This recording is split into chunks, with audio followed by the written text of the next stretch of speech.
So we're gonna be talking about cooking and meal prep in this video.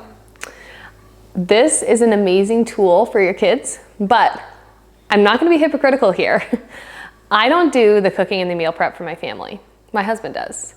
But I know the science behind why it's helpful for your kids, so I'm still gonna talk about it here.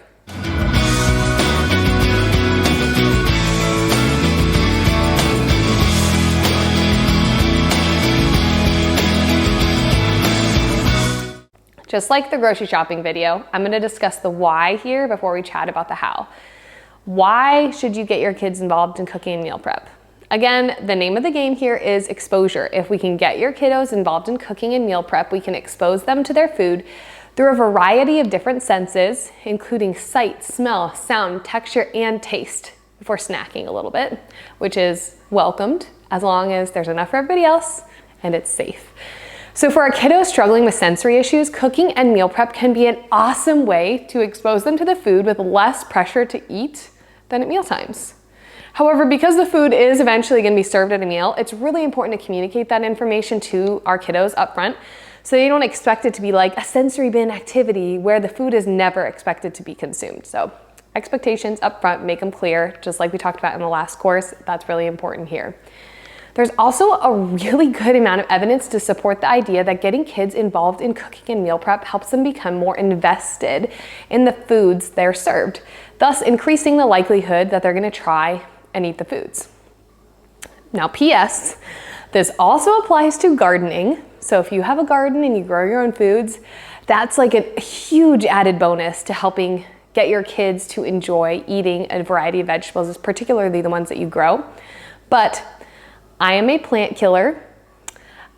Even though I have taken a Master Gardener certification course, I am still a plant killer. So I can't personally attest to this whole gardening thing with my kids, but the science is there. Again, just like the grocery store video, getting your kid involved in cooking helps them to develop life skills for later in life. We want your kids to go off to college or their first job knowing how to cook, knowing how to feed themselves, not having to Google how to boil water. Because let's be honest, either you or someone you know totally did that when they left the house for the first time. So let's move on to the how of cooking and meal prep. So step number one, I'm gonna give steps just like the grocery store video. Adjust your expectations. You might need to lower them. Cooking with your kids is gonna take longer than cooking by yourself. It's just a matter of fact, at least until they get a bit older and they're actually really helpful in the kitchen.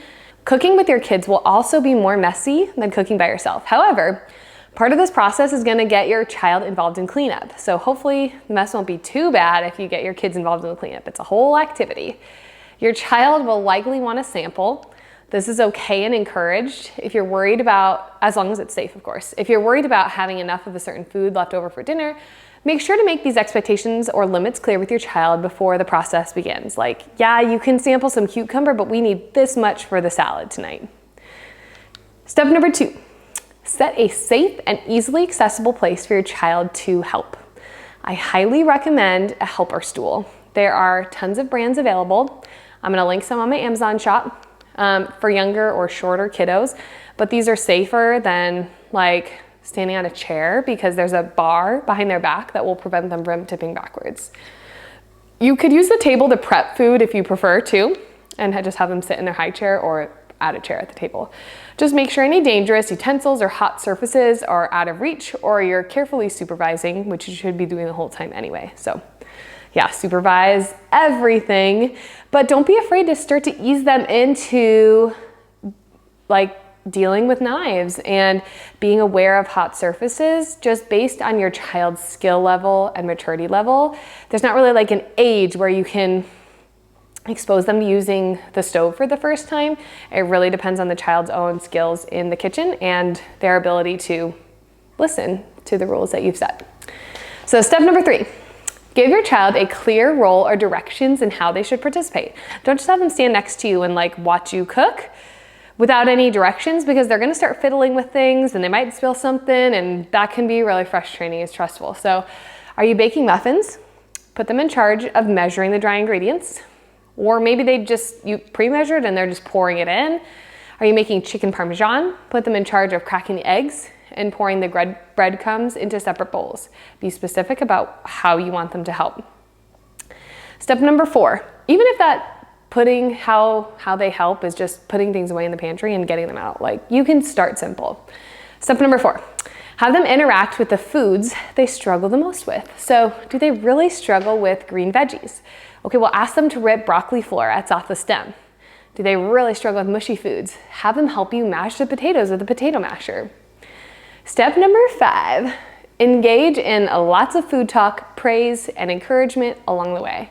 Say things like, what do you think will happen when we steam the broccoli? Or how did you think to rip the asparagus like that? Or what do you think those pomegranate seeds taste like? Or I see you're trying to keep everything in the bowl.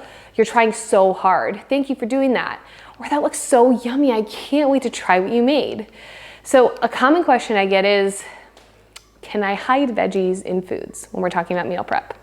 So I'm not a huge fan of this. While I don't think it's a bad thing to like add veggies to muffins or sauces, if your child is fully expecting there's not a veggie in there and you're lying about the fact that there is a veggie in there, that's where I think the line is drawn. If your child is trusting you that there isn't a veggie in there and there is, then that can break a trusting relationship that we have around food in the kitchen. So we hide the food also, we're not actually exposing the child to that food. Doesn't mean that like the name of the game is always exposure. Sometimes the name of the game is getting nutrients into the food. And if your child is okay with eating a brownie that has cauliflower in it, like that's totally fine. Just know that that's not considered an exposure to cauliflower because they're not really getting the full taste and the visual and smell experience of the cauliflower. So we can't expect to give them like cauliflower brownies and then give them cauliflower the next day and hope they'll like it because they've been exposed to cauliflower. But again, that lying or the breaking the trust when your child thinks there's no veggies in a food, but there is, that does break the division of responsibility. The division of responsibility states that it's a child's responsibility to decide what and how much to eat. They don't know that there are vegetables in their smoothies, or they're expecting that there's no vegetables in their smoothies, or they have an anxiety, ugh. Let's say they have an anxiety around tofu, for example. Like the texture just gives them the heebie-jeebies, and they're trying to get the protein in them, and so you put tofu in the smoothie. If your kid finds out that there's tofu and they're super stressed and anxious about eating tofu, they're probably gonna feel a little bit betrayed, and that's gonna break some trust in the kitchen. So that is like a situation where I don't recommend hiding veggies. But if your kid is just like meh on broccoli, probably doesn't eat broccoli a lot when you put it on their plate, but you wanna blend up some broccoli and mix it with a pasta sauce, and your kid's not gonna have a problem with that, then like go for it. So I encourage you to tell them like, this is my red broccoli pasta sauce and it's really yummy. You wanna come press the blender or press the button on the blender. So like you're being fully transparent there. You're not hiding the veggie. Like that's kind of the line that I like to draw. This again, if we do lie about veggies and foods, it can create an issue of trust around food. We want our kids to believe us that their food is what we tell them it is. So I don't ever recommend lying to a food or lying to a child about their food. This especially matters more for older kids who may feel like slighted because you gave them black bean brownies, for example. For younger kids who are never gonna notice, this really doesn't matter as much, but still don't lie if they ask. So, and again, I wanna reiterate, this doesn't mean that we can't ever put cauliflower in our brownies or spinach in their smoothies. This just means we should tell them, or I recommend telling them. Have them help you make that food item so they know, or just be honest with them. Like I said before, here, this is a green monster smoothie with blueberries and spinach. The blueberries are so sweet. Or if we do add veggies into a baked good, again, don't consider it as an exposure for learning purposes. While it might change the flavor a little bit, our kids are not really gonna learn to like this food if they don't even know that they're eating it. So now finally, we're gonna have a brief discussion about age-appropriate meal prep tasks. So I'm gonna give you some ideas for each different age about things that they can be doing in the kitchen if you're looking for where to start. So for 12 to 24 months, scooping and pouring, stirring, wiping up small messes with a wet rag, pressing buttons on appliances, with help of course, washing produce, setting the table with napkins, utensils, and plates, bringing dirty dishes to the sink or the dishwasher, serving themselves with a lot of help, Swiffering the floor, cutting with a dough slicer, That's like my favorite starter knife, throwing trash away, and holding grocery lists.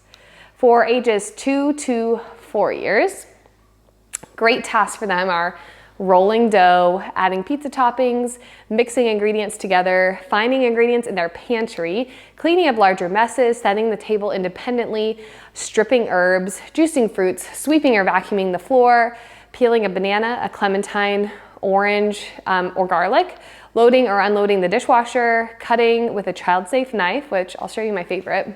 Cutting with a child-safe knife like this.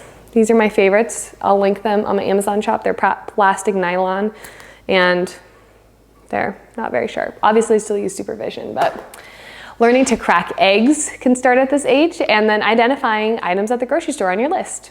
Now for 4 to 6 years, peeling produce with supervision, beginning knife skills with a sharper knife, beginning to work with hot appliances, differentiating between measuring cups, setting a timer, peeling, mashing, scooping independently, washing larger dirty dishes, sanitizing the countertops, starting to work with raw meat if the family eats meat, and finding items at the grocery store more independently, like identifying the aisles. Then 6 to 8 years, beginning to read recipes, operating small appliances independently, more advanced chopping, like smaller pieces, again with a child-safe knife, assistance with all parts of the recipe with supervision, with progression to executing the whole recipe on their own. More independence with raw meat, using a meat thermometer to check the temperature of a dish, and understanding and discussing food safety, like checking expiration dates. And at all ages, food play is something that they can participate in. So homework for the next week is to pick one way for your child to be involved in cooking. Do this for as many days as possible as works for your family. Once this becomes a habit for you, add another and another. Give yourself some grace though, because busy nights are normal, and some nights you just don't want to deal with the mess and you don't want to deal with having your child help you in the kitchen, and that's totally okay. Get your child in on cooking as much as you can and as much as works for your family. Remember, it doesn't have to be at night. It can be at breakfast, it can be at snack, it can be at lunchtime. On the nights that you can't get them involved, have them participate in some other way. Color a menu, set the table, or even just, have them sit in front of the TV and don't involve them at all. Like, you gotta do what you gotta do. Involve them when you can. Whatever you decide, know that you're a good parent. Do what you're able to do, and slowly identify ways to try more when you can.